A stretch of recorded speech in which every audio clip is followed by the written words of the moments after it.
Esteja aqui comigo, Senhor, apressa-te em me encontrar, pois não sei se estou no caminho certo.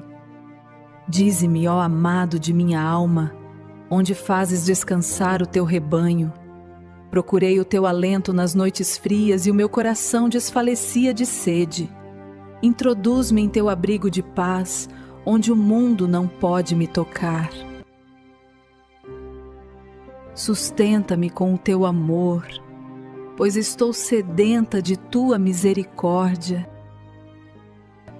Que a tua mão direita me ampare e me tire deste deserto seco. Esconda-me sob a tua sombra, pois só ali encontrei o descanso que buscava. Põe-me como um selo no teu peito, para que eu nunca mais me perca.